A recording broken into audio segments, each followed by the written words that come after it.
listening to the podcast To Be Single or Not to Be by Shanna Montana, a podcast where we talk about the single life, dating, and relationships so you can make a decision at the end of each episode and decide to be single or not to be. That is the final question.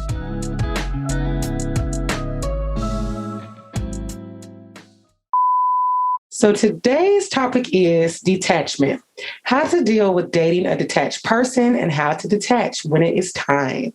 And I wanted to talk about this topic for two reasons. The first reason would be because I think there are a lot of men and women in relationships who have a desire to leave and really want to leave, but they just don't know how to detach themselves from the person because it's really a lot of things associated with like the habits that you have with the person that keep you around, in my opinion, and we'll get into that a little bit later. And they also need the tools of what to do and, in that process of leaving. And because there are people who are out there who really are capable of love and they really do love the people that they are with, but they operate from this detached space. So they make it a little harder to get close to them. And they make it kind of hard to be with them. So I think people have to determine, do you want to be with a person who operates in this space? But I think those people deserve love because they aren't bad people like some of the other folks out here. And I want to have a conversation about it. Look, somebody feel convicted, don't you? So we're going to start with introductions. And we have two people on the show, which this season, which I'm so excited about, ladies and gentlemen, we're going to have a lot of guests that you have never talked to. So up first, we have Courtney. Tell the people who you are. So I'm going to do a little something different today. Shannon, you inspired me. So I'm going to introduce myself in a way that honors who I am. Wonderful. So the very essence of who I am is love. I'm a woman that gives in love, produces in love, and learning the best way that I can respond to things that feel chaotic in and with love. Now, my titles are I'm a licensed master social worker. I currently provide psychotherapy and counseling services. I'm a writer, published author, and a motivational speaker. I love it. Girl. Infused with love. Yes, I know. You better. I had to honor myself because that's who I am. Love that. But Shannon, you gave me that. So. I'm glad. Glad I could be the inspiration. So next we have Kaylah. Tell the people who you are. Okay. Shannon didn't give me anything, and I don't have anything prepared. I didn't know we were doing Grammy Award speeches, but I don't have anything.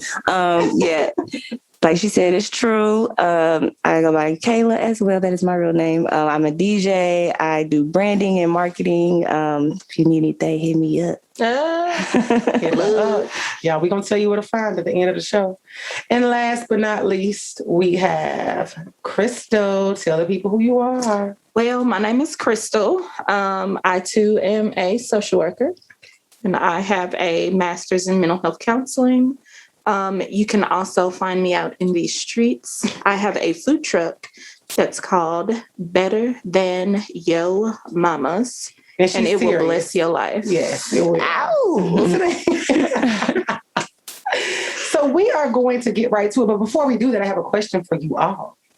On a scale of 1 to 5, 5 being the best it has ever been in your life, how is your love life? You in my business. Yeah. We'll start with you, True. To say how good it is means that it exists. We have to acknowledge if it exists. But also, I will say it's not just about being in a relationship. So I would say my love life is a 5 because I don't got nobody, but it's me. So it's a 5. Yeah, you love yourself. He might be listening. No. Or she. Hey. Or them. Who else? Whatever pronouns. Don't discriminate. Courtney, you are up next. Okay, so rating 1 to 5.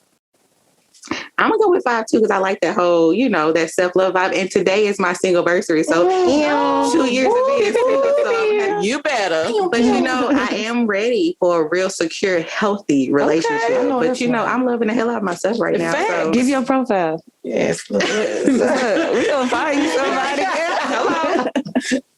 And last but not least. Okay, well, since Courtney outdid me with the whole Grammy speech, I'm going to give myself a 5.3. Okay.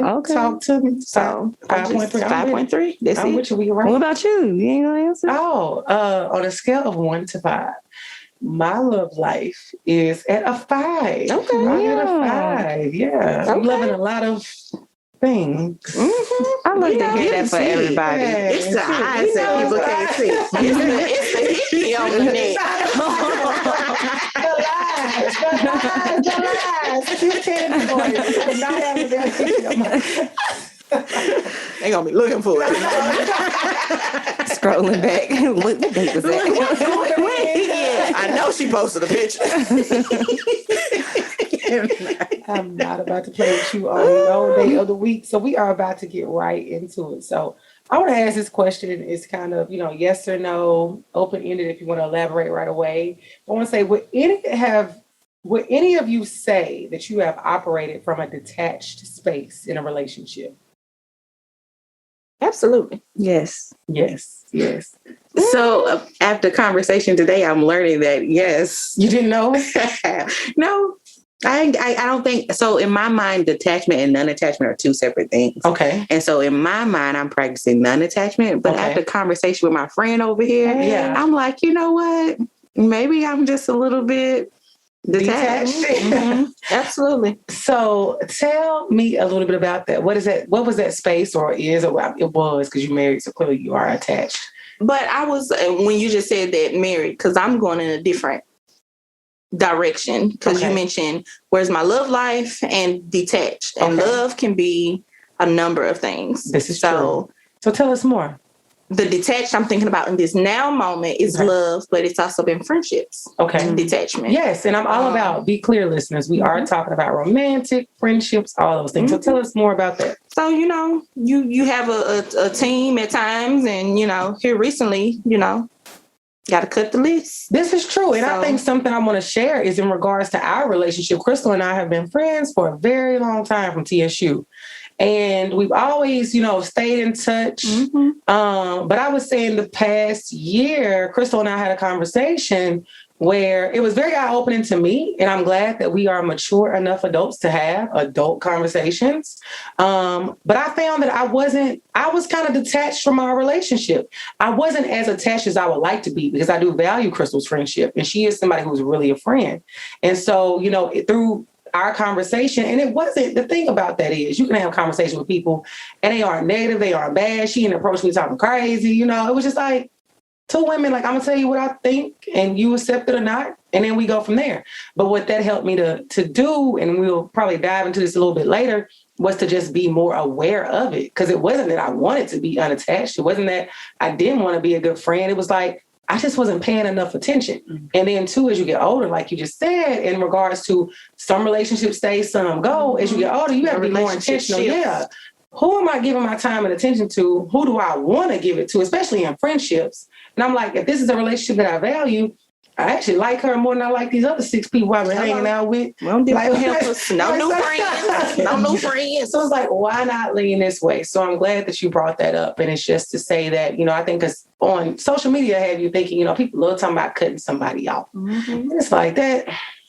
It's necessary sometimes to cut people off, but that shouldn't be the end all be all. So I'm going to go around, Courtney or Kaylah. Tell us a little bit about like what being detached in relationships has looked like for you. Has it been like just I'm trying to avoid them, I don't want to deal with them, I just don't like nobody? Like, what does that look like?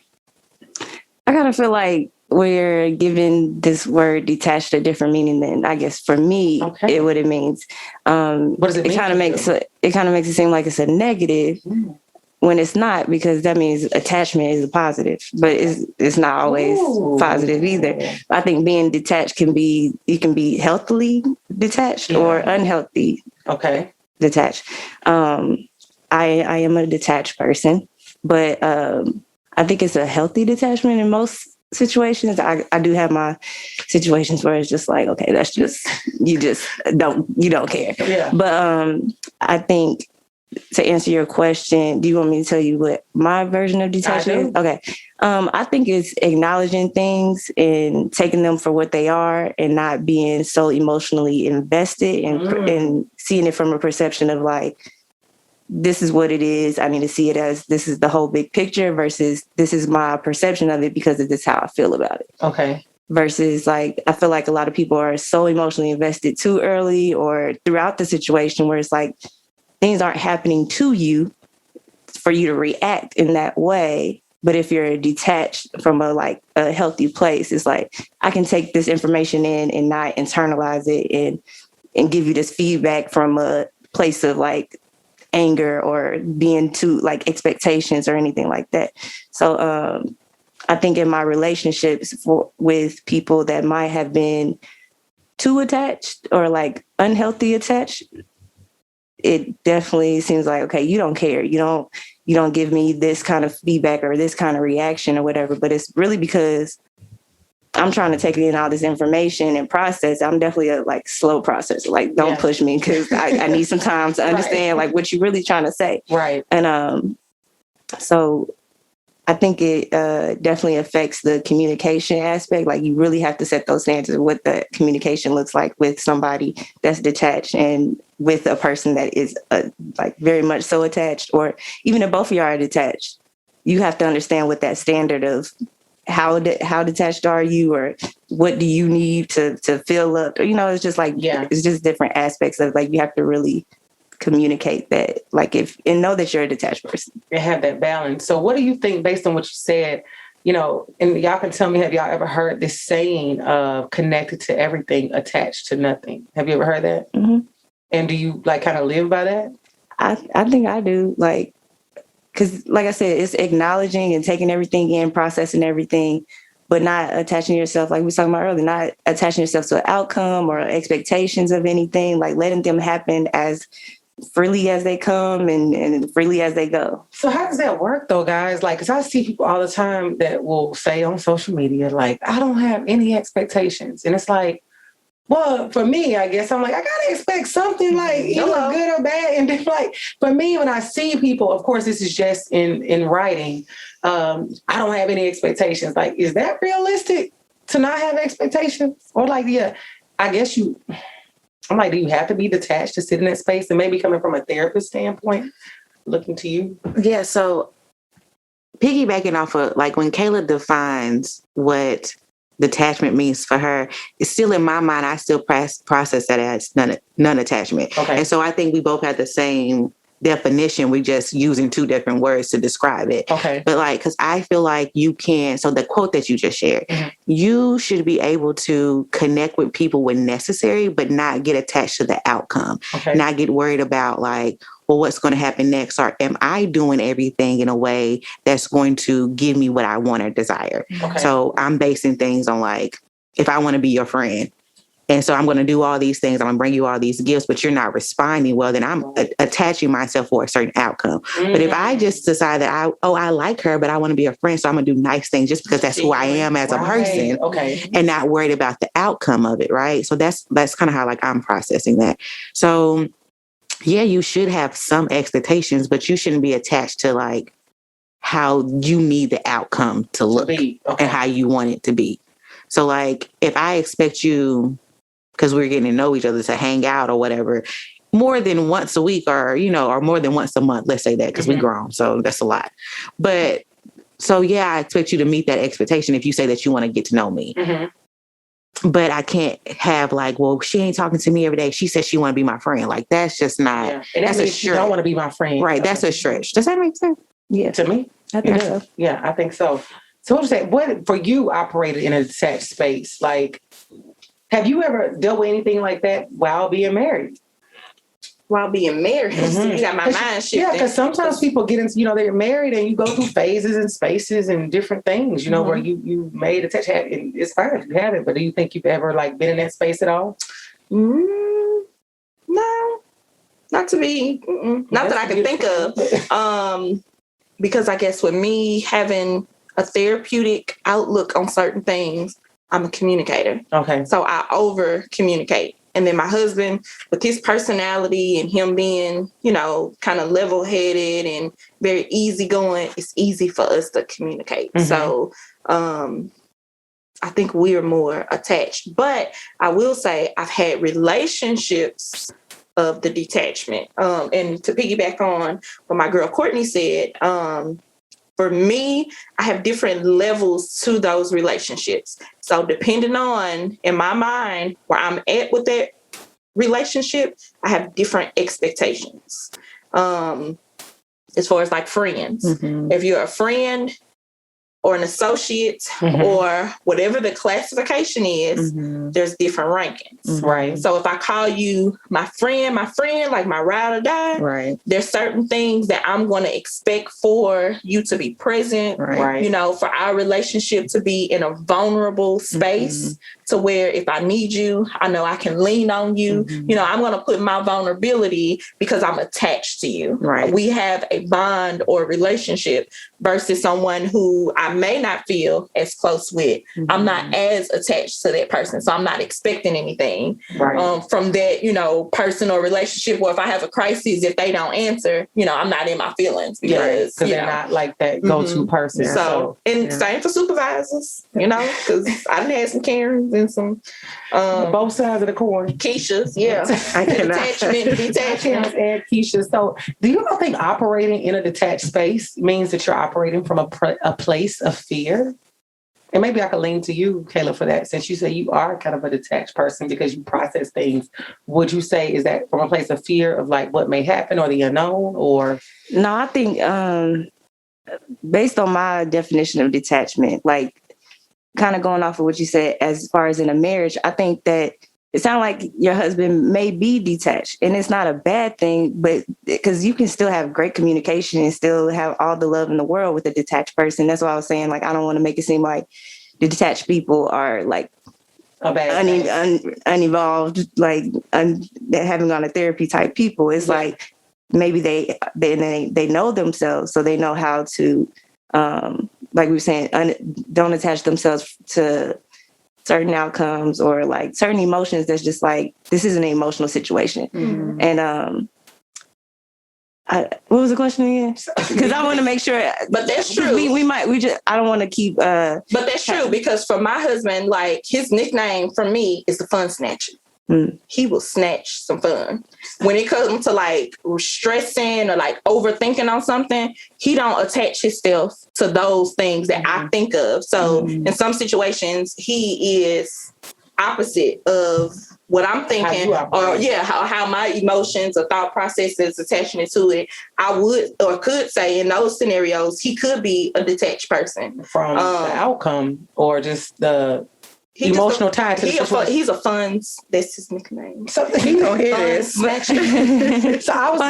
question went back to him was, or do you think you're operating out of like a place of fear? No, I think it's a place of certainty. Like because I know I'm looking at the situation from a different perspective of being like I'm maybe of more protection because I feel like if you were attached.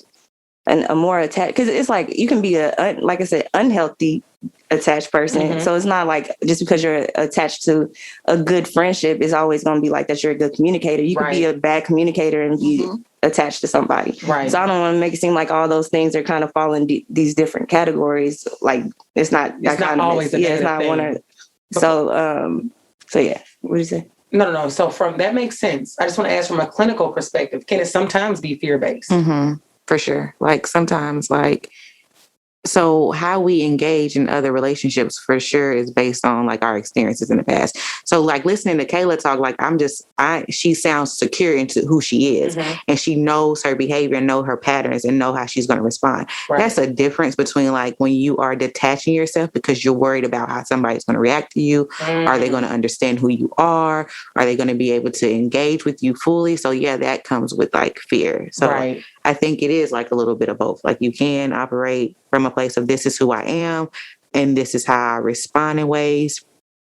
But yeah, I'm really afraid that you may judge me if I say what I need to say or if I get too close. If I get too close to you, you may hurt me. So I'm just going to detach because people use that a lot of times as a defense mechanism. And I think that's some of the games that people play and saying like, you know, we going through this hard time or tumultuous time or we done broke up. And so I'm just like, I ain't going to care. I'm going to act like I don't care about them, but you really do care about them. Or I'm going to act like I don't care about the outcome of this relationship. It's a lot of things that go into it. And I think that's the games people sometimes play with emotional detachment that give it a bad rap versus what you presented as it being like a healthy thing. I know I never looked at it that way. I always looked at like if somebody's detached, that means that you don't care and you don't want to be here. But I know that it's a healthy balance on both sides of that. So that brings me to the next thing of like, in season 3, on episode 88 of the podcast, we dived into relationship attachment styles. And I want to revisit 2 of those today. So I want to bring up, are y'all familiar with attachment styles? Right here, I'm sure. So dismissive avoidant. I want to start with that one. And I know I'm probably going to lean on you more from a clinical perspective. But it says that people with dismissive avoidant attachment have a sense of their own self-worth, but don't trust other people. This makes them dismissive of the value of intimacy, leading them to avoid close relationships. So first I'm going to go to you, Kaylah, because you more so are, I'll say, the more detached person on this panel. That don't sound good. But and this is what I've been trying to fix the whole time. It's not that. It's not that. Right. We should have set the standard of what everybody's meaning is going to be today. This is a table, and it's going to be a table. It is not that. So no, let me go to the next one. Fearful avoidant. Individuals with fearful avoidant attachment are a combination of the preoccupied and dismissive avoidant styles of insecure attachment. They believe they are unlovable and also don't trust other people to support and accept them because they think others will eventually reject them. They withdraw from all relationships. So I want to say... Can I add something? That's fearful avoidant? Uh-huh. So I just want to add to that too. That's also anxious avoidant. Fearful avoidant and anxious avoidant are the same thing. So I would say, and with this, and I want to ask, have any of you all ever, like, and not even in a negative way of looking at being detached, but just have any of you ever experienced either one of these? Because I sat in a seat for many years of relationships and dating of the anxious attachment, the fearful attachment, dismissive attachment, because of things from my childhood, things that I hadn't worked through, trauma that I was sitting in that I felt like anything I did wrong was going to make this Negro leave. Mm-hmm. Anytime I disagreed with him, anytime if I looked left and he looked right, he was going to go. And so I would do anything to cling. And my goal was to get to a secure attachment style, which I sit in now. And sometimes it's scary because I feel like sometimes I sit in a space of security so far so that I'm like, if a person want to leave, I don't really know how much energy I'm going to give them to ask them to stay. Mm-hmm. So that's the polar opposite end of that. But have any of you ever experienced that, sitting in the seats of these dismissive or fearful or avoidant attachment styles? Have you, Krystal? Starting with you. No, but I can give you some examples. Of what? So you think you've always been securely attached? We vaguely talked about this on another podcast. I guess with my upbringing, and this is just me, because I know not everybody has this blueprint and this story. But growing up with my mom, she was very in tuned to like self-empowerment, have yourself together. Like she helped to kind of mold me to who I am. And I'm very appreciative of that. So there's certain, I guess, personality characteristics I feel like I was kind of trained to have. Mm-hmm. And a lot of that comes with self-awareness. Like I'm kind of in tune with, I've always kind of been in tune with who I am, what I want, where I want to go. Mm-hmm. So when it comes to like certain like situations of like attachments or like putting up, with certain things and relationships, I've always kind of be the one like, you know what, deuces. I ain't got time for it. I'm not going to waste my time. You show me your colors. I'm clearly aware of the situation, where this is leading. I ain't got time for it. So I've kind of not been in a lot of those, I guess, situations, if that makes sense. But I know that's not everybody's situation or story. Yeah. I was just curious because it's hard to find. So that makes sense. I mean, I think the statistic is like only half of the world is like actually secure attached. Because I think that I used to think I was raised a certain way and I was secure, and then I ran into sad niggas. And I had some sad niggas, probably their cousins.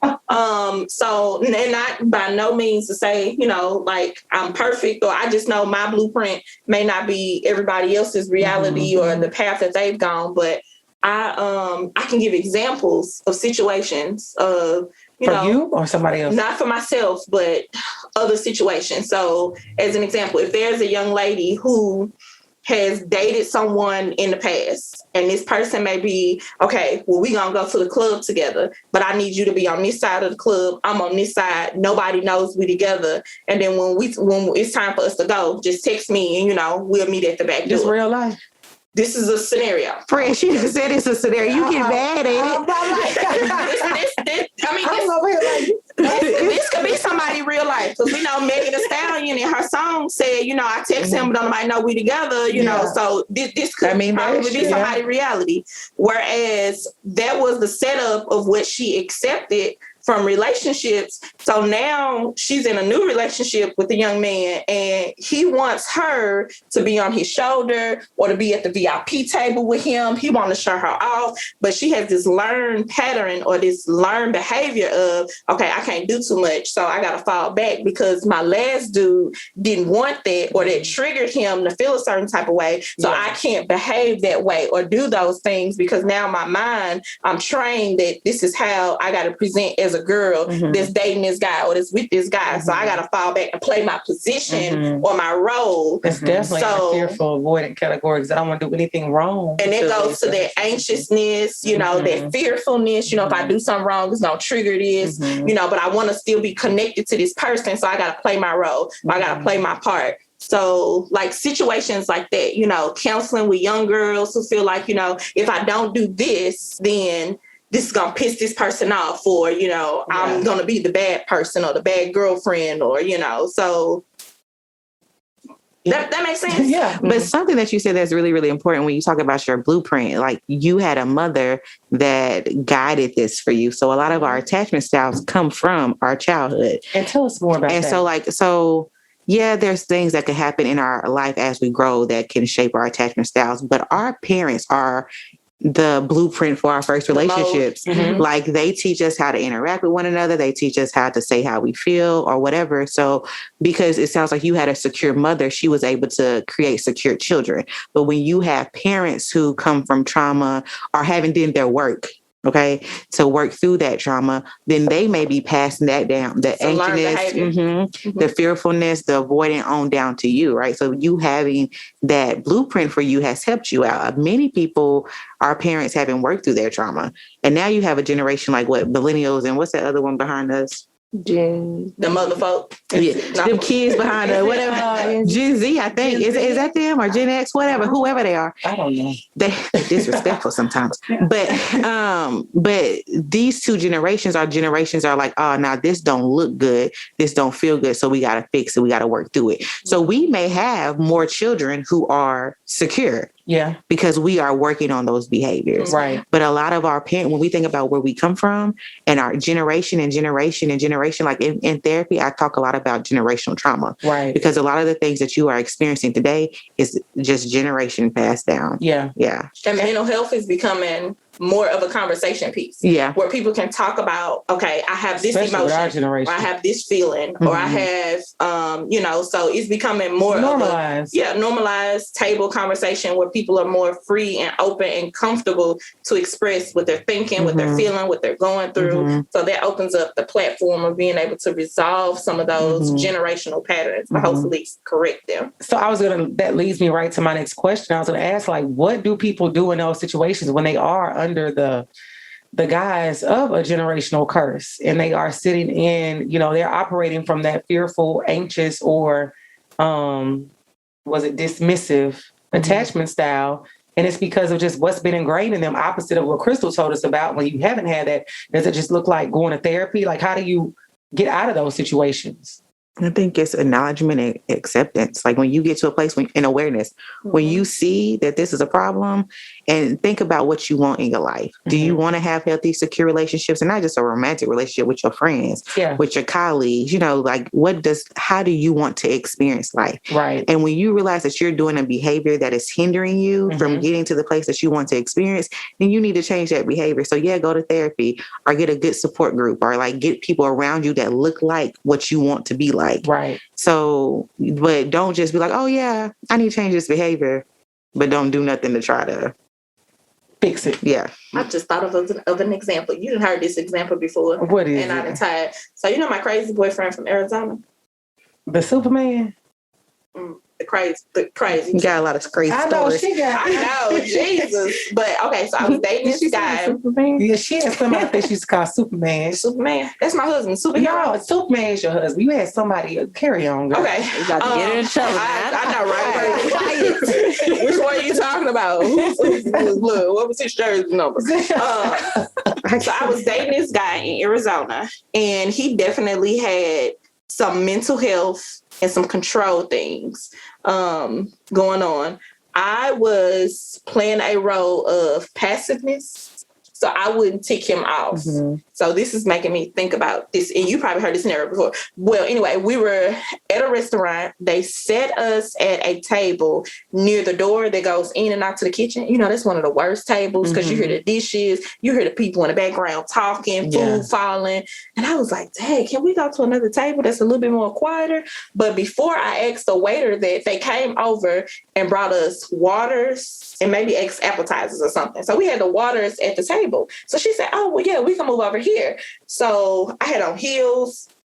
I think I had a clutch purse. I picked up my water because the water was good. That was a little top part. So I took my water with me. And when we went to the next table, boyfriend gonna say, why you have to bring your water with you over here?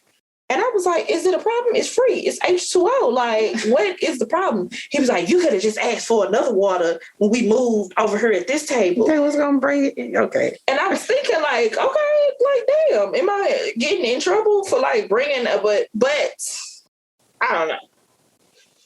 Point being, I was anxious and very fearful, but I was accepting like his direct, like, you know, issues and like trying to normalize it. Whereas when I came to a place of self-awareness, like, you know what, this ain't gonna work so much longer because this is crazy. Because me bringing my water over here shouldn't be a problem.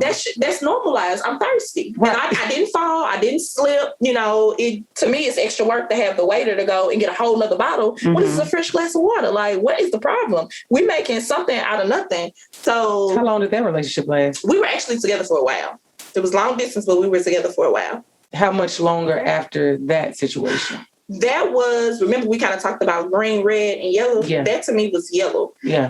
Caution, red flag. And listen to episode 1, ladies and gentlemen. You want to learn about red, yellow, and green. Yes. I made a lot of excuses for some of his, I wouldn't say anger, but it was more like control or like these sporadic like temper moments. And after a while, me having self-awareness, it's like, okay, this is not like normal. I'm going to be a victim sooner than later if I don't figure out an exit strategy to this. So I guess I do have some examples, if that is an example, if you would consider it of an example, but getting out of the situation. Fearful avoidance is definitely that. So I want to ask this because you were in relation with that person, and I think I didn't say this to you, Kaylah, for you to be, you know, detached is not a negative thing. It can be a healthy thing. We're establishing that.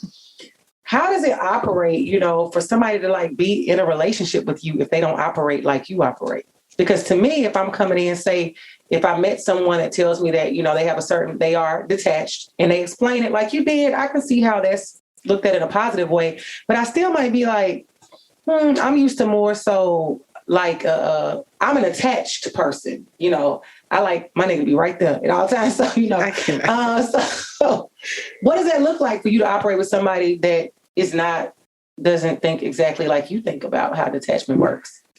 I think it starts with communication, like, and setting a standard and not expecting that communication too early on. Like I was telling Courtney earlier, like, if we 2 weeks in, I like literally only know you for 2 weeks. I don't owe you any explanation. Let's let it happen organically to get to know each other. And then after a while, you're like, okay, I need to start kind of piecing together who this person is and if I like this person without them being like, I am a type A person and I don't like that kind of stuff. It's that just means you did some homework and you spitting out your therapy stuff. Like, Does that cause problems though? Because in our society, people tend to be like, day one, I want to own you.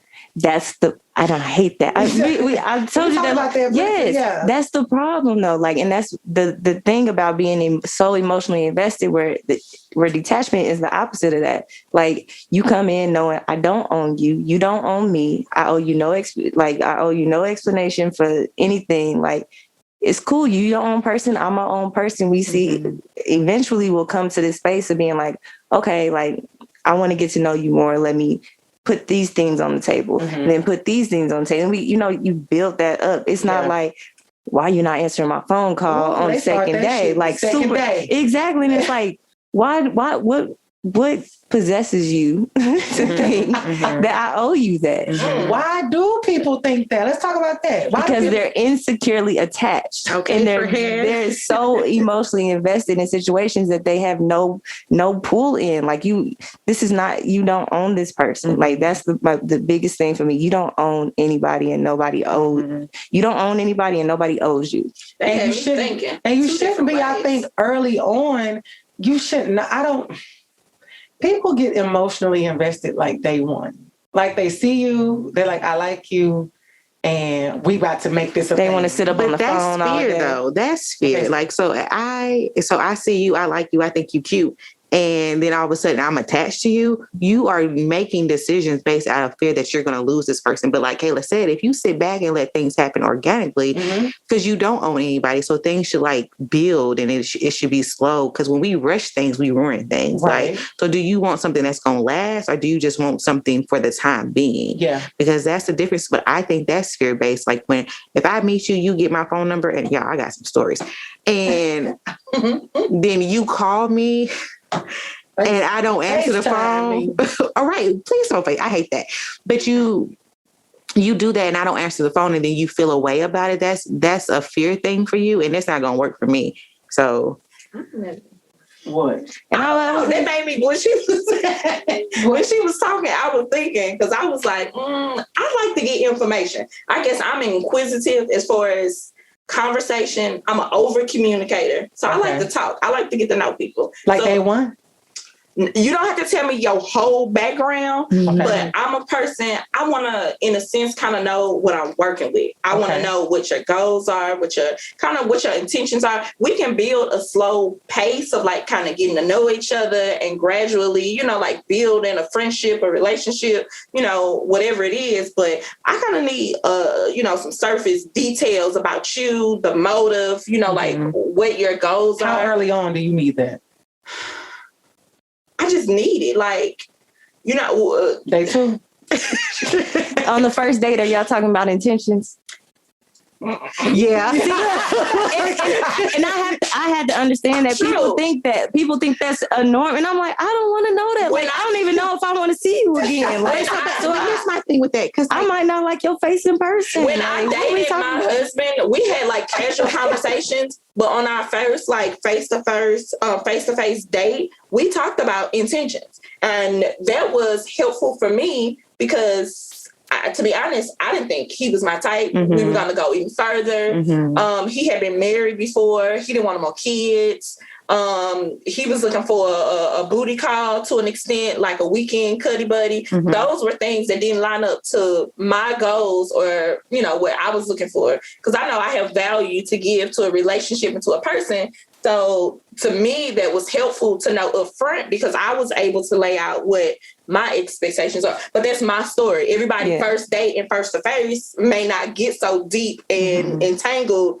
But I like to know. So me, I'm the type of person when I sit down with you, I'm going to ask you, so, tell me about yourself. I guess social work in a sense, we do psychosocials when we do intakes and we talk to clients and people. So you try to get like a nutshell of who this person is to an extent. So I guess for me, when I talk to people, there's certain information that I kind of fish for, but it's to get.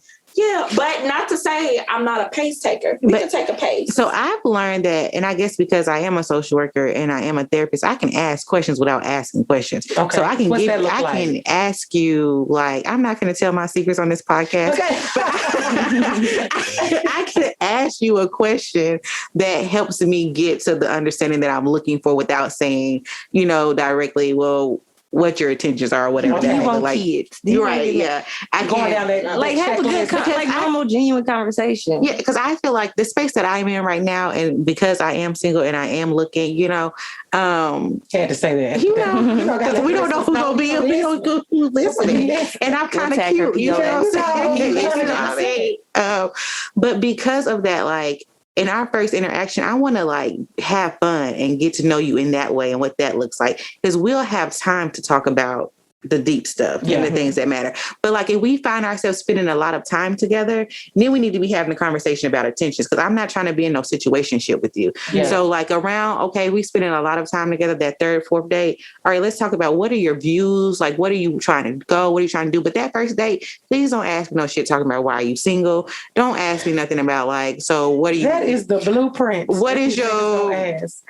What are your goals for 3 to 5 years? I just want to come for a drink. I just want to have a good time. Let's just like... See, I guess I'm different. I guess for this generation... You're far removed from the game, too. How long you been married?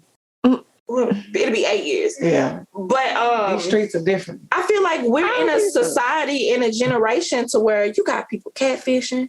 That's you got true. people wearing girdles and they got a whole other body underneath it when they, I mean, for the men and the women. True. So it's like, for me, there's so many unknown pieces about people, and this could be relationships or friendships. But why do you feel like you got to know all that? But you know what? Here's my other thing to that, though, because when you know who you are and you know whose you are, and you just when you're secure in who you are, like, so I went on a date not too long ago, and I told you this about Shayna, like, and some of it just fine, attractive, but like very.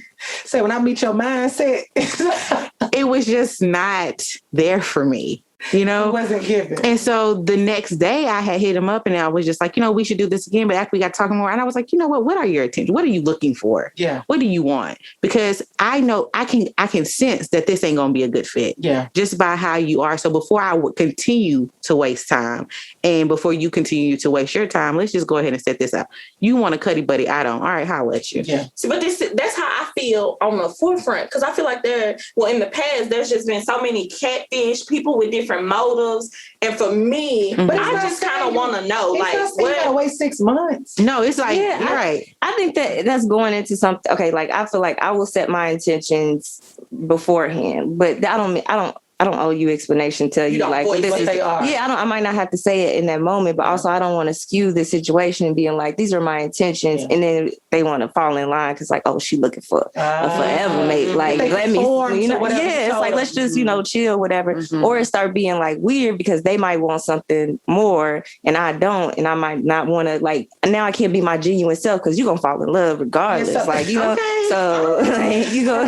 But the other piece of that too is like that very first date. Can I just see if I like you? Can I see what your hygiene is like? Can I see if you dress nice, if you smell good? I want to just be around you. If I want to be around you before we start having these, because at that very first date, I may be like, yeah, no, this ain't that. And so, go ahead. I was just saying, and that's going into something thinking that people can't fall on a spectrum. Like, it's not like I'm never going to see you again or we're going to go have babies. Like, it's like, okay, let's see how we vibe or whatever. My intention might change when we leave. Like, I might want to just be your friend or I just want to text or whatever. But if I'm setting that standard when I walk in the door, as soon as I see you, like, I'm looking for a husband. Like, it's like, well, you're not that, but we can be friends. Like, but people are so afraid of that, even like put it into the friend category.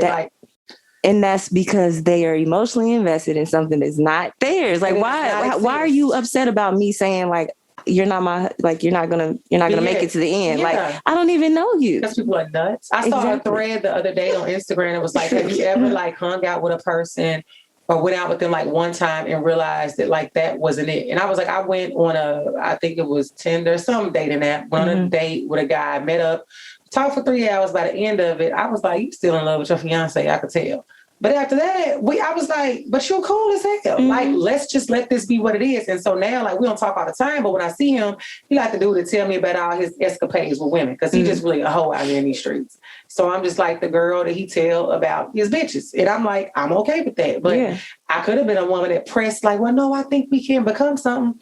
I'd have known this man for a grand total of 3 hours outside of this app. Like, why would I press that? But people do it every day because people also, like we talked about before, have these dreams and goals and visions in their mind of the relationship that they desire. And they just insert said person in there. So I meet you, it doesn't work. The next person, you got to be the one. You know, Well, you're revolving everything about a relationship, like, and it's And like, because that's how why people we focus operate. on just like there's so Everything many is- different types of relationships. Like, people are like, "You gonna be mine? We gonna be together."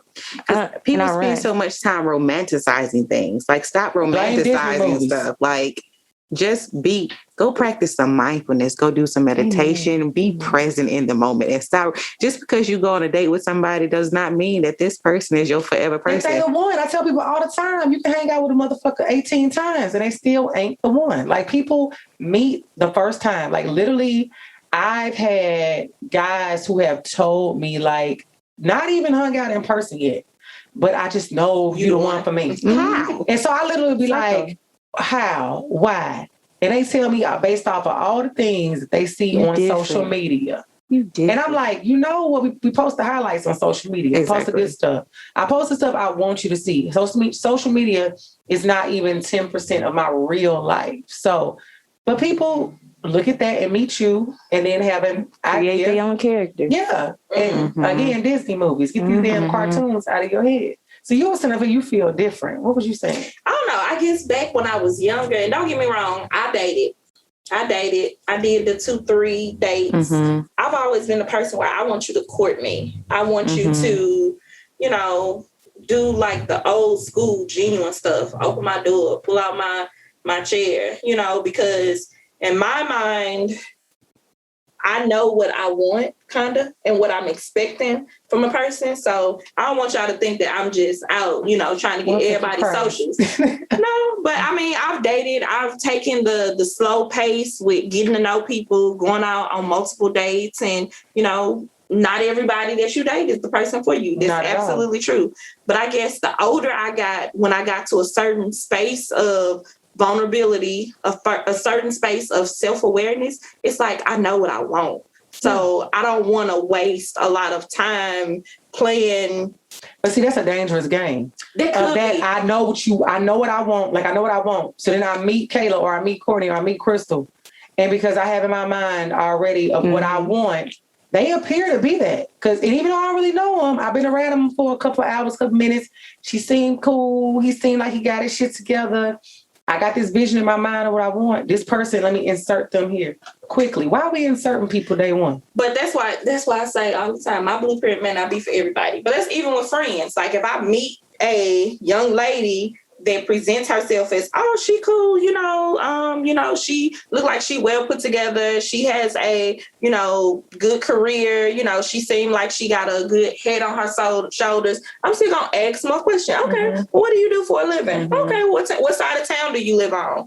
Okay, you got kids, you know, so I'm still asking questions because I want to get to know her. And if this is a person that I'm interested in as far as bringing into a friendship zone, I need to know who I'm working with. Right. I ain't got to know what type of car you drive, you know, how many bedrooms your house, you know, but I'm asking just baseline questions because I'm trying to gauge the situation and your personality. So I think when would you say, when do you start asking those questions? I don't think it's about asking the questions like to get to know people. I think it's more so going in with a piece of paper, like, okay, so and where your mama works, expectations. Like, if the conversation goes that way and they like, so how many pets do you have? Then we're gonna get to that. I'm not saying like shoot down those conversations, but also I don't want to make it seem like there's a right or wrong in this in this either. Like, your way could work for you. For me, it's gonna make me feel like, why you want to know? And that has to do with my attachment style or how I communicate or how I receive love. Like, it's just so many factors that play into it. Where it's like, if I meet somebody that I feel like I vibe with on like a friend level, then I'm like, I don't even want to talk about that. Like, there's no point. Like, we just want to have fun. If I'm attracted to you, then I might start asking like different questions or whatever. It's a spectrum. It's not like black or white. Exactly. I like that. And I think that this connects to one of my favorite books, The Untethered Soul. If y'all have never read it, y'all need to. Listeners, y'all in the room as well. And I love the book because the overriding message is just about like feelings and attachment and all that good stuff and how we are not them. and how, you know, you meet people and people tend to think like, you know, I guess love at first sight does exist, but people tend to meet people and they are instantly like, I had a connection. I want to be with them. I want to be with you. But them the crazy people. So them but the everybody, people, some people don't think they crazy. that y'all, well, that's true. But them the people where y'all like, you know, they texting you the next day trying to figure out where you at. Why didn't you answer on the phone? Those people exist. You know, you said you want a kid. Those are here I am ovulating. Those are zombies. They're more than likely controlling, manipulative, or narcissists. Those are the zombies, aka Negroes walking around right now that's really doing that stuff. But the thing I'm saying about untethered soul is just tapping into that and understanding that we are not our feelings. Our feelings are just thoughts, and that we're connected to them, but we really are not. Like, it really is that whole moment of being connected to something, but detached from everything. And you really are detached from your feelings. Like, your feelings and a lot of things are really just thoughts in your head. And if you feel like from day one, you got to be connected to a person, you got to know everything about them, you really need to figure out what it looks like to step outside of yourself so that you don't sit in that seat. Because you do know what detachment is. I know what detachment is. So why are you making it seem like it's... Kaylah, like, I've been saying this the whole time. The whole time. This is what I've been saying. Courtney. I wanted to talk about this because I have, like, I guess it's like a 50-50 game I play. Like, I understand what detachment is. I don't fully sit in that seat. As I've gotten older, and maybe it comes with that territory, I've sat in the detached seat more than I have sat in an attached seat, because I always said that for me, the main reason I operate from that space, just transparently, is because breakups used to be very debilitating for me. Like, I would go through a breakup and I just wanted to, like, disappear. Like, I didn't want to deal with anybody. So my thing was like, if I can go into the world and just not be attached to anybody, I don't have to deal with that hurt that comes with a breakup. But then I realized I want to get to a space where, like, even if a relationship doesn't work out, I'm still okay. That I know it's not the end of the fucking world. And so that has caused me to come to my detached space where I'm like, if you want to leave, I cannot ask you to stay. Like, I gotta let you do that. I gotta let you go. I can't ask you. So I gotta be detached in that way. So yeah, I mean, I think it's a difference of things. We talked about our detachment in, like, a healthy way, but the other side of the spectrum is there are some detached people who are coming from that space of, like, it's a false detachment because they really want to be attached to the person, but they're pretending like they don't. And then the detached people who really are sitting in that fearful or avoidant style where they probably don't need to be in relationship with people right now because they can't accept or give the love that people need. I feel like I'm like I said, I look at all these things as a spectrum. Like, there's some stuff that I'm still working on, but I do acknowledge that I'm fearful of avoiding. But it doesn't mean that my detached style doesn't, like, I'm not acknowledging that those things are there. Right. So I think the people that you're saying are like, I want that, but I'm not even going to accept it. That's different. It's like, that's avoidance, period. Avoidance and detachment is different. It's like, detachment means I know it's there and this is how I'm going to, like, respond to it in a way that's not too invested, but I'm just accepting it and taking it as it is and not internalizing it. But avoiding it is like, I'm just going to act like it's not there, like ignoring it all the way, which is not cool. Like, I literally know someone who said avoidant that they were dealing with a quote unquote breakup situation. And I say quote unquote because the person, they weren't really in a relationship. And they really were like, I'm going to just lie to myself and tell myself that I'm still with this person to avoid dealing with the hurt that comes with accepting that this relationship is over.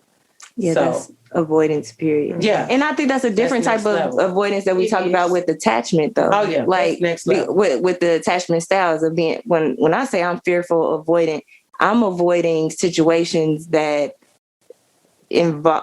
cause me to be emotionally involved because I'm like, you're probably going to leave me, like, or you're not going to take how I feel seriously or whatever, you know, like, there's some impending doom behind it. So it's like, I'm not going to get too invested. So I'm avoiding the love that you might be pouring out, or like, I'm not trusting that love. That kind of avoiding, not ignoring general cues of like, I'm like, this nigga don't want you. Yeah. Like, that's different. Two different ball games. But yeah, either way, the avoiding is what people, I guess, have to just stop doing. Just got to understand what seat they're sitting in and who they are and who they are dealing with. And on that note, y'all know I'm still a little rusty and back in the game. We are going to be right back with the second part of this conversation on detachment after the living single segment of the show.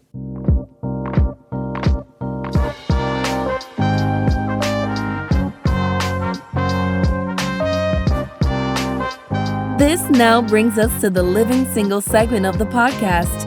It's simply a segment where we want to send you good vibes, good energy, and give good advice on any questions that you may have about being single, dating, or relationships. Remember, nothing is off limits. So, welcome to the Living Single segment of the show, and let's get into it. All right, so today's question for the Living Single segment is from our website, www.tobesingleornottobe.com. And just a disclaimer, some of these topics will be from letters that have been written in, and some are just from hot topics that we find in the media. So I have a question I'm going to pose to you guys, listeners. You all feel free to inbox me or email me telling me your thoughts. So we're going to do a round table with this question, lady. So she wrote in, I'm pregnant, but not by my boyfriend. I met my boyfriend 3 months ago and we moved in together instantly. She has no problem with attachment. She said, I'm a pretty big girl, so no one can really tell that I'm pregnant, but I am. I am 5 months pregnant, and to be honest, I'm unsure who my child's father is. It could be one of 3 guys I was messing with at the same time. I want to tell my new boyfriend, but I don't know how. What should I do? So I ain't got the time. Okay. Well, we're gonna start with you, Courtney. What should she do? You might want to skip over me. I got to process that still. So, because if she was my client, I'd be like, can you tell me that story one more time? I will tell you one more time. I'm pregnant, but not by my boyfriend. I met my boyfriend 3 months ago. Did she start it off like that? Yeah. That's the boyfriend is number 4. Yeah, that's the first. I'm pregnant. Okay. Because there's 3 other guys plus him. There's 4. That's correct. So she has a lot of movement, and she's 5 months ago though. She's 5 months pregnant. Yeah, right. So she went messing 3 around other with guys that could be the father. That's not him. She's the boyfriend, not the father. That's why I say it's 4. Well, there's 3. 4 men she's been engaging with within a short period of time. Too, yeah. Okay. Yeah. But so here's my thing. So, okay, because I'm processing while y'all talking. So these are the type of, okay. So you moved in with your boyfriend very quickly. Yeah. Does he not pay attention, ma'am? You ain't had no cycle? Like he don't think about stuff like that? Niggas are dumb. But see, that's the type of nigga I can't be with. Yeah, so I need you to bring me past when you see that. No attention. But on a normal timeline, at 3 months, sir, you should not be knowing my cycle system. That's why. Right. That's why we shouldn't be moving together. Right, like, normal timeline. The fact that y'all have went ahead and moved in. But that's cute. That's cute. Like, right. We're too early in this. So her question is, what should she do? Yeah, she want to tell her boyfriend, but she don't know how. So what should she do? You need to tell your boyfriend. You need to be honest about it. I mean, there's no right or wrong way to do it at this point because the only thing you're doing is having to keep up with a lie. And the more you try to keep up with your lie, you just gonna mess yourself up. So you got to decide. Remember a lie. Right. So you just have to decide, like, is this relationship important for you? Because if it is, then are you going to tell him when you in the living room? Like, because are you just going to make up another lie? Like, what are you going to do to maintain this information that you're withholding? Yeah. Yeah, the question isn't what you should do, is how you should do it, I guess. Because you're going to do it. I mean, you kind of have to. So she said, what she do? Unless this baby. Somebody may say she just need to leave. Like, don't tell them, just dip. Throw her detachment in there. Maybe she detached. What would you say? At 3 months, though, I think you could do that. I guess it depends on their dynamic. Like she 5 months now. No, I'm saying 3 months in the relationship. Oh, okay, yeah. If they moved in like early on, they probably are attached. Then yes, you owe him some kind of conversation about it, about leaving. But I think you're best to just leave. Like, have that conversation and say why, whatever, and give him that opportunity to be like, okay, well, you might be I want you to stay. Yeah, I want you to say, I'll be daddy. Like, yeah, but that's best case scenario. Best case scenario. I mean, and if that does happen though, and I can share from a personal experience. So I have a child that I lost. His name is Kaylah. But so when I was pregnant, I was dating someone else, and I had found out that I was pregnant in the midst of dating him. So I was just like, sir, this is what it is. Like, I don't have no plans to be with my child's father. Yeah. And so he was like, well, we can continue today. And I thought that was very noble of him. It was. So that, I mean, it didn't go nowhere, but that shows that it could. It could happen if you honest. Yeah. But imagine if I just was lying. Yeah. And you just say, he like, what's going on? Your stomach get big. And you over there like, it's just gas. Yes. No real answers. I'm just bloated. Yeah. Like, what do you say, Chris? What should she do? I think intimacy and dating are normal things. So her having sex with 3 people, moving in and now having a 4th man within a matter of 5 months. This makes me go back to that generational mental health underlining concern or caution or red flag. So obviously there's something going on to where she's engaging in all of these relationships. So let's have that conversation and kind of do some self-awareness pieces to see what's going on. Yeah. Because in order for you to be whole and to bring in a child and to help coach and cultivate the next generation, we have to start realizing certain mental health needs, certain things that kind of need to be addressed and discussed, so we're making change. So what should she do?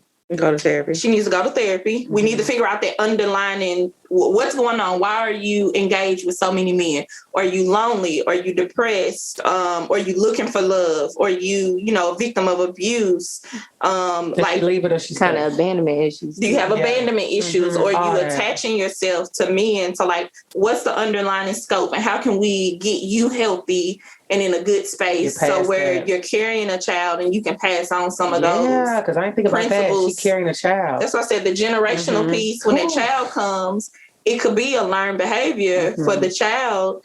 And what if this 4th, person, that person's with her through the birth of the baby, and then all of a sudden they a year in and she break up with him and she was somebody else, or oh bad. So does she tell him? Does she leave? Does she stay? I think she owes him a conversation, being that they're building a relationship, and maybe it was a situation where she was dating a couple other partners, but she said she don't know who the baby daddy is. So that means you kind of having sex with 3. I don't know. You still owe him that's also the reason I feel like she shouldn't be in a relationship. Like, all that work she needs to do is homeless. But she definitely owes him a conversation. Because you won't want a person to do that to you. And obviously these things occurred before their relationship. But she needs to be honest. And I think maybe, getting some help and some support to kind of walk her through what's going on. I wish she would have told us how old she was. But it's definitely time for sis to tell the truth. Like,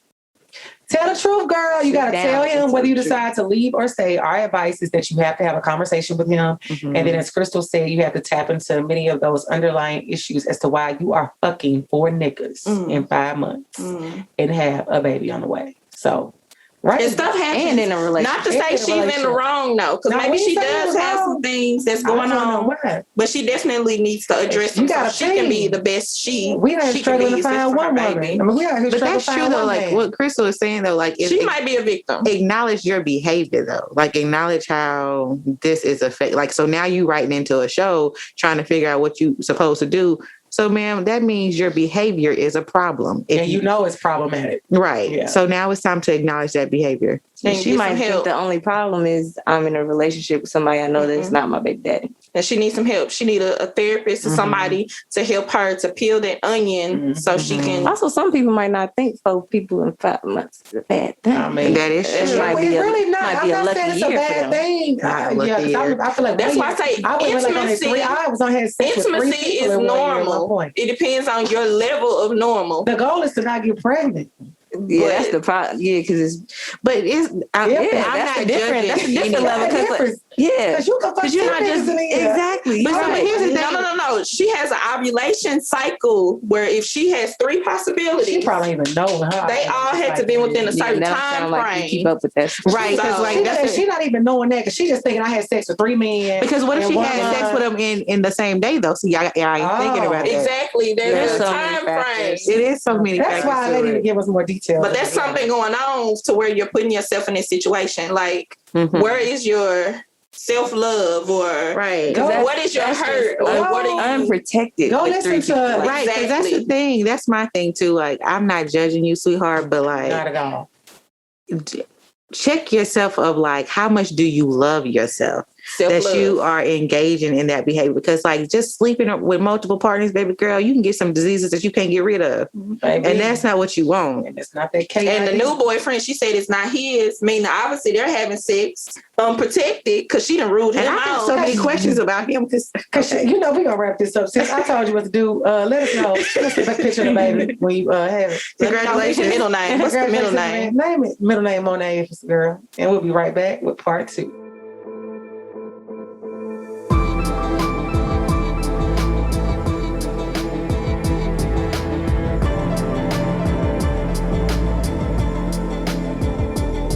All right, so we are back with part 2 of our detachment episode. And on this part of the show, we really just want to dive a little bit into what it looks like to remove yourself from the person that you think you're attached to.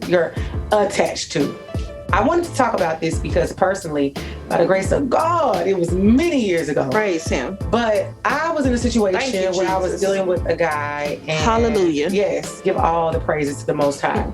And the relationship had went left in a lot of ways. I know the relationship was over. I did not love him anymore. I guess it was some care there. But I really struggled to leave when I knew that I needed to. And what I found a lot of it was like habits and routines. Y'all know, like, for anybody listening, a lot of us have routines if you do have somebody in your life. You get up in the morning, say if you don't live together. You text the person, y'all have y'all good morning text, your good morning phone call. You talk to them on your lunch, you talk to them on your break. When something going wrong, you call them. When something good you call them. You have all these routines that I found with this said person. It wasn't even that I missed him. It was like I was grieving the routine that we had. And once I realized, like, I don't even miss that nigga. I just need to, if I needed to insert a certain routine, I got other people I could text and call if that's the issue. But it was other things I needed to work through. So I want to ask y'all, so if you insert said person and they know they want to leave a relationship, but they feel like they are hooked. We know they are not really hooked. So, and maybe Courtney could answer this or whoever. What is that feeling, or what is it really pulling at them that makes it so hard for them to detach and leave? Because we know they aren't like, I think chemistry may have them thinking they need to be there a little bit longer than necessary. But what is that from your, I guess, therapeutic perspective? When people stay in relationships when they know it's time to go, is that what I'm understanding? Pretty much. Like, I feel like people hope to see the best in people, and so they will wait for someone to change.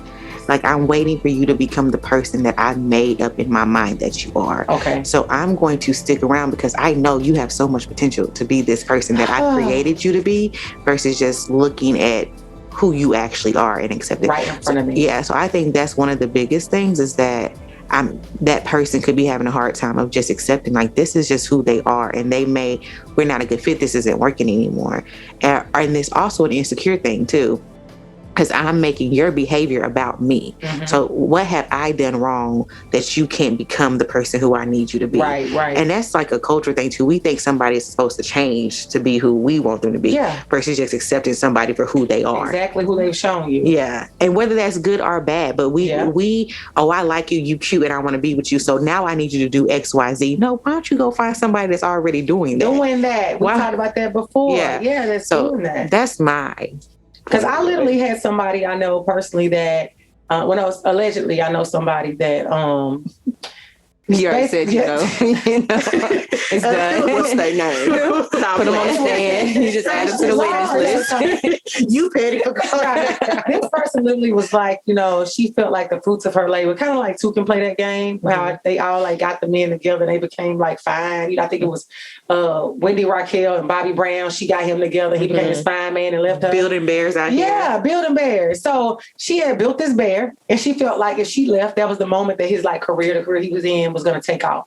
And I said, guess what? If it does take off and he becomes the next Idris Elba, that's not meant for you to be a part of that story. So thank God that you are not there, because you don't know what comes along with that. And so I think some people definitely get caught up on that. So I want to ask this, since Kaylah, have you ever been in a situation that was hard for you to leave? Yes. You have witnessed all of them. I have a couple. She was there with the mask on in the bushes. She called the nigga to come get in the bushes.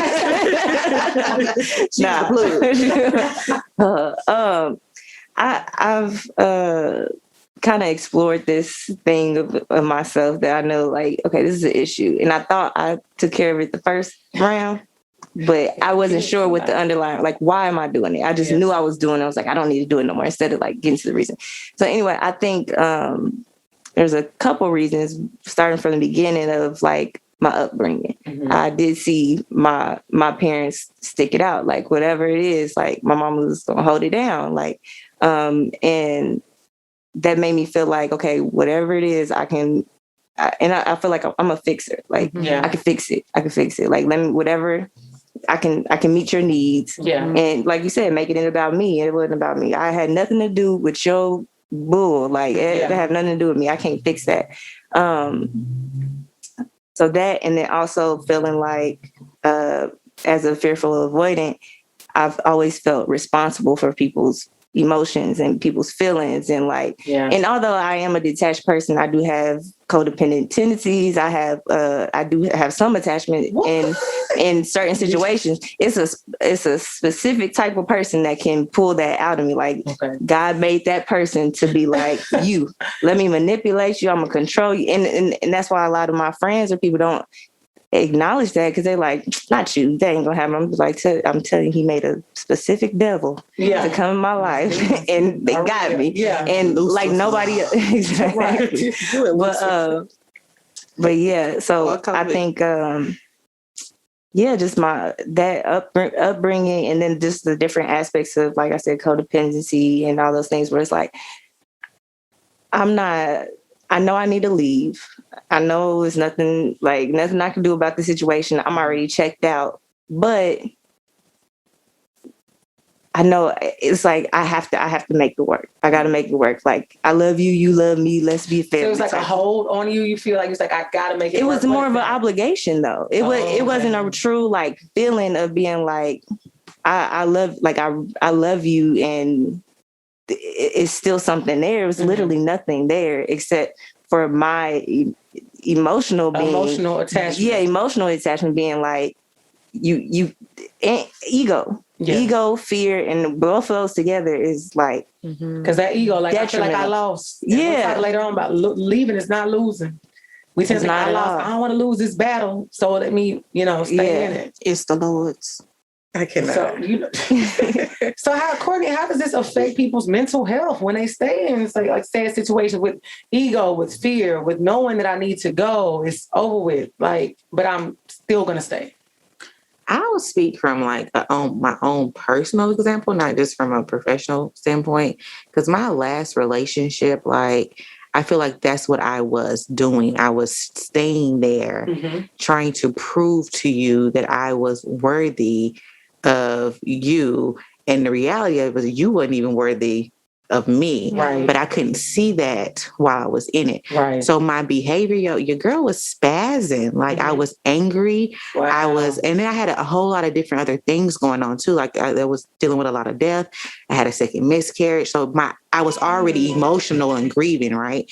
And so because I'm dealing with these different things, and then on top of this relationship that's really not serving me, and the expiration date is completely met, but I'm still trying to make it work. And make it work and make it work. And I'm just depleting myself. Like, by the time that relationship ended, I was exhausted. Yeah. I had nothing left to give. And it's literally taken me these 2 years to get my shit back together. The place you are now. But you doing it. Your whole introduction, what did you say? My whole essence is love, baby. Yeah. What was the crown that you gave yourself? Crown of love. It was something you said in the beginning. The essence of who I am is love. And I give in love. I produce in love. And I'm learning how to respond in chaotic situations in love. Yes. Yeah. I think I want to say something about like how you was expressing all that. I could tell like you like, damn, like why did I put myself like why do we do that? Why do we feel like we have to stay with this one person? It's a million, but I think people, it's because like, we have to get to that space of really understanding that the love we have for ourselves takes precedent over everything else. Like you cannot come in like my peace is here, my love is here, my want for everything I have in my life is here, because if not, we allow the bullshit we're dealing with, we allow all the discord that's happening in our relationship to say, well, it's more important. I should make it work. And then we start coming down that totem pole and that goes up. And that's what I talked about before was that real self-love. People say they know what self-love is, but they really don't until they really get to a place where nothing, I don't care, my mama, my daddy, cat, dog, nobody, me and Jesus are the only two people that's up here on this pedestal.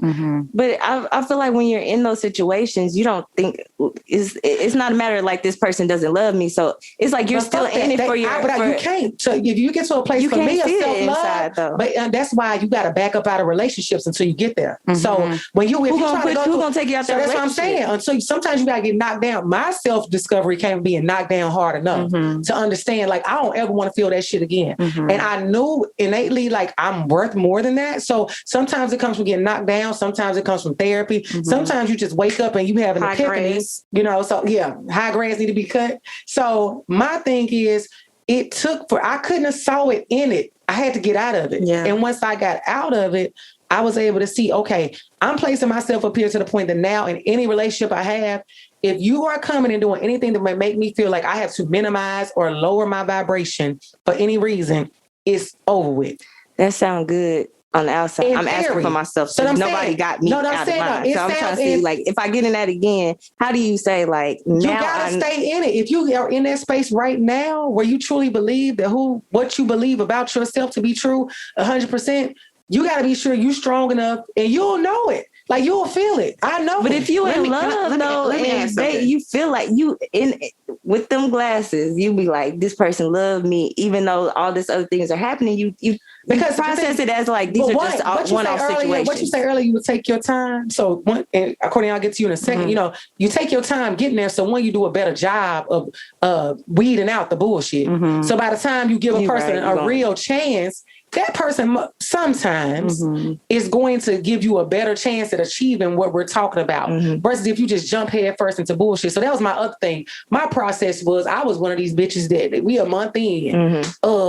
Let's move in together. You know, even though niggas always live with me, I ain't living with nobody. But, you know, it was always like month the trash. Yeah. She probably my stupid ass, me. So it was like from day one, I was the person that was jumping into stuff way too fast. So now I'm trying to go 85 times slower. So that, and also vet these people much better so that the people that I've allowed in my life present day, I weeded out enough bullshit that if you do pop up and if you fool me, it's really a goddamn surprise to us both. You know, so yeah. I just want to add to, like, I think, like you said, you have to master self-love. Master it. So something that the last person I was with used to say all the time, you don't love yourself. You don't love yourself. You're right, nigga. I know. Because and so I remember sitting in my therapy session one time, like after the relationship ended, and I was like, something he would say to me all the time was about how much I didn't love myself. And that nigga was so right from beginning to end, because if I did, I would have never been with you, or when I was trying, I wouldn't have compromised. I wouldn't have did all these different things that left me depleted and exhausted in the end. So I think a lot of times in mastering self-love, okay, y'all, I don't care how cute you are, how often you get your hair done, how nice your shoes are, what successful job you have, how you go get a pedicure, whatever. That is not self-love. That is taking care of yourself, and you should do that. But self-love is acknowledging your behaviors, searching about your attachment, like getting to know who you are. So you just not settling for anything. Self-love is not looking good on the outside alone. And are your accomplishments, I think I used to base mine, because I come from impoverished areas and come from like trauma and things. I used to base my love for myself on my accomplishments. I'm the first person to graduate college. I got 2 degrees. I got a licensure. The girl out here booming and banging. Yeah. And so, and my parents didn't make it that far, right? And so I used to base my love on that. And that's what people was also giving me love for. Oh, Courtney, you got it. I can't wait to see you do this. I can't wait to see you do that. Yeah. And so, but then I had to take a step back. It's so much deeper than all of this goes. And that's why I told myself today, okay, when Shayna say, Courtney, who are you? I'm not going to say I'm a social worker. Let me tell you who I am. Like really who I am. Yeah. But not just based on the things that I have accomplished in life, because I'm so much more than that. Yeah. And that's self-love. Yes. Absolutely. Would you agree with that? I got self-love. I'm just thinking to y'all, because any and everybody know, like, even with the ranking you asked us to do from 1 to 5, I gave a 5.3. And I'm like super in love with my husband. I'm like kind of infatuated with him. Yeah. But over that, I love me. Yeah. And he knows to this day, if you do operate, move, change, I'm out. Yeah. Like, fuck it. Like, I love me. Yeah. I've always been about me. So and that's a beautiful thing that we have to get the listeners got to pull on. Nobody give it to you. So you got to be complete with you. You got to have self-awareness. Can't nobody give it to you. Self-wholeness. And I think once you build those layers and the foundation of yourself, your self-worth, your self-knowledge, like all of those things, like you build your own pyramid. And it's like, you don't need nobody to like hold you up. So regardless of if that person stay or leave, you're going to be good because you got the foundational bricks. That's something like me and you, Kaylah, were talking about earlier, like our feelings and our emotions. Like, I think a lot of things is people don't know how to feel their feelings. And so you get into situations with the end in mind already. And so you don't want to, because endings can be bad. It brings sadness. It brings hurt. It can bring grief. And so you're trying to depression. Yeah, get into a relationship and make sure that you don't get to that point. But even healthy relationships have hard moments. And so it's about learning how to feel your feelings, because endings can also be very, very beautiful if you do it in a healthy way. But I think we just function from a like, oh, I got to keep this person around because I don't want it to end. What's so bad about stuff coming to an end? Stuff ain't gonna last always, no way. And to go into something with that expectation means that like you don't leave space for other opportunities or other experiences, because it's like maybe you're supposed to mess around for a little bit. Everybody you meet may not be for you. But I think like all of this is good from an aspect of like, okay, this is the guidebook, the handbook of before you go get in these kind of relationships.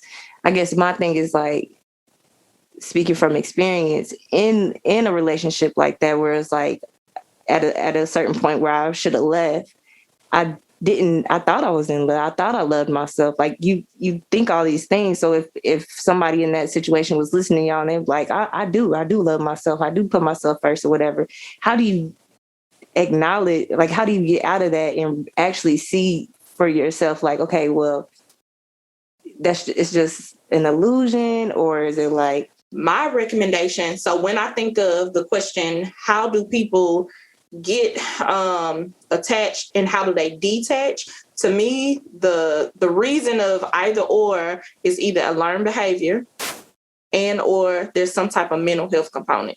And it can go either or. You have a learned behavior. Maybe it's the way you were brought up. Maybe it's the way you've loved or you've been hurt or you've seen others or you've experienced in relationships. It's causing you to feel and to act a certain type of way, whether that's attachment or detaching. So that can be from a learned behavior or a learned environment. And or sometimes those environments, situations, and past relationships gives us emotions that causes us to either make a wall, which blocks us from certain emotions and feelings, or it enhances us to want to connect to the next person because we're afraid to lose it. And so those can be a component of a learned behavior and or some type of developed mental health. I was depressed when the last one left me, so I can't let this one leave me, so I'm going to stick by you regardless of if you love me or not. You know, I'm going to do better. You know, I'm going to cook and not burn the chicken next time because, you know, da-da-da-da-da. So it you know, just kind of depends on the emotions that we get from those relationships. Or Yeah, it just sounds like you gotta go. If you're in it, you gotta go through it. You just gotta like you gotta learn your lesson at the end. But now and then you learn it, and then you can apply it, and you won't be in it again. But don't stay in it. If it's something that's causing you grief, depression, if you have any suicidal thoughts or, negative thoughts, like love is beautiful. Love does come with its ups and downs, but a lot of people can't decipher the difference between healthy, functional relationships and dysfunctional relationships. Even healthy relationships have some level of dysfunction. Yeah. But I think as people self-awareness of how dysfunctional is this healthy and unhealthy relationship. It's not okay for a person to give you psychological harm to where they're calling you names, belittling you, not supporting you. It's not okay for a person to emotionally abuse you. It's not okay for a person to physically hurt you, sexually, so it's different levels of dysfunction. So there's a lot of people who are trapped in situations, whether it be physical, emotional, spiritually, and they don't know that it is dysfunctional or what the exit looks like. But that's where self-awareness, mental health support, even if you don't have a therapist or a counselor, maybe it's somebody that you confide in, that you can, have a conversation to say, hey, let me tell you a little bit about my relationship. And hopefully that person can give some sound advice or direct that person, to where they can get resources or another layer of support and help. But you gotta kind of pay attention to healthy versus dysfunctional and, unhealthy relationships. Yeah. I think one thing would have helped me is that support, like unbiased support, like somebody that was just kind of hovering and looking and checking out and then be like, hey, let me, these are the things that I noticed. And this is a list of when you're being manipulated or when you're in a relationship with a narcissist. And then I would have been like, oh, okay, now I get it. Because when your friend tell you, you just like, you don't know, like, you don't know, you don't understand. And that could be a learned behavior. You've gone through that before because you've had so many people or scenarios where it's become normal for you to react that way or feel that way. So it becomes blind when there's a person and they're doing things or you're doing things, you don't know that it is dysfunctional. So there's a lot of people that are in those situations and they don't have those random unbiased people to tell them and they never gain that awareness. Yeah. It's hard.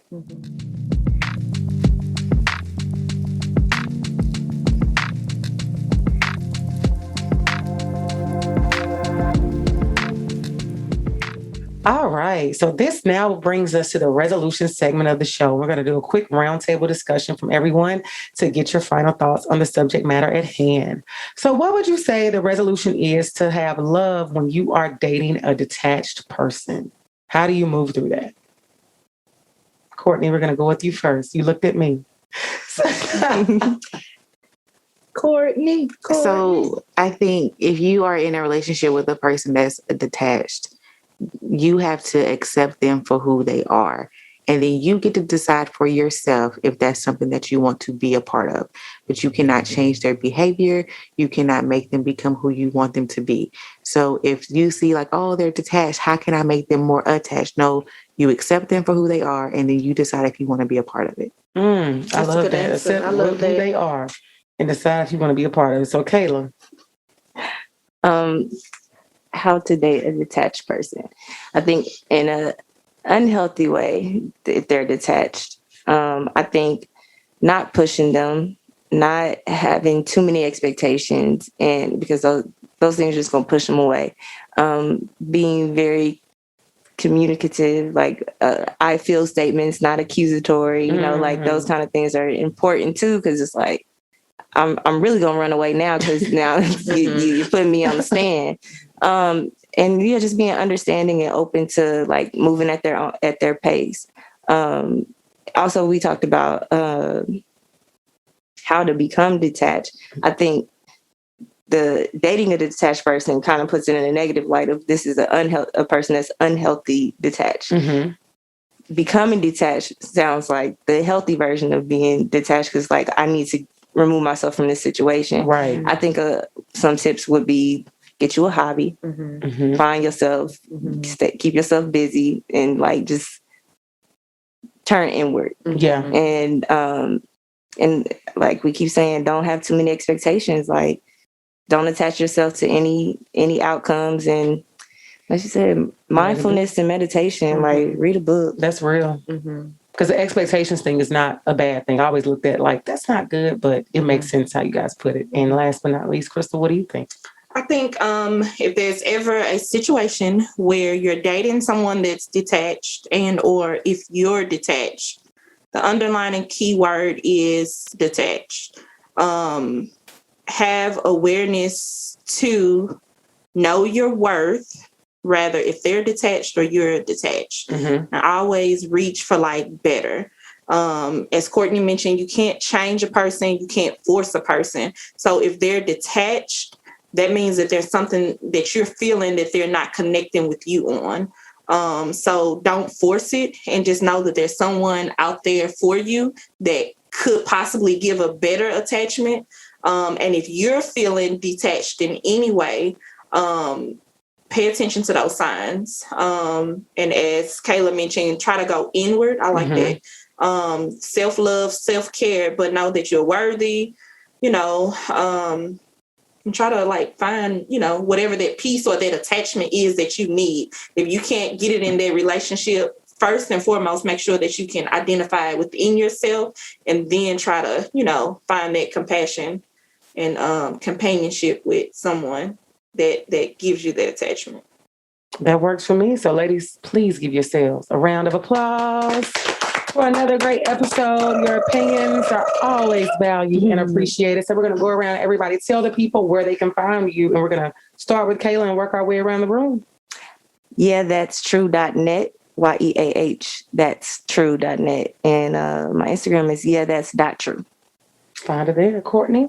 CourtneyArlesia.com. And Arlesia is spelled ARLESIA. And on Instagram is Courtney.Arlesia. All right. And Krystal, where can the people find you? You can find me in these streets. I am on Instagram, one better than Yo Mamas. Mamas is MOMMAS. I love it. Make sure you find these ladies there. Again, thank you all for coming on the show. And we'll be right back with the Montana Minute. And now this brings us to the Montana Minute. The first thing, having your wants and desires met in a relationship is essential. So, if love languages are something you desire to be a part of the deal, don't allow it not to be. The next thing, love languages are serious business. Really dive into what language you and your partner speak so you both can show up for one another fully. And the last thing, know that love is larger than love languages, even though they are important. Being intentional and showing up for the job of the relationship will absolutely get you where you need to be. So, be sure that you leave us a rating on Spotify and follow us on Facebook. And now, I leave you to decide, to be single or not to be. That is the final question. Signing off, yours truly, Shanna Montana.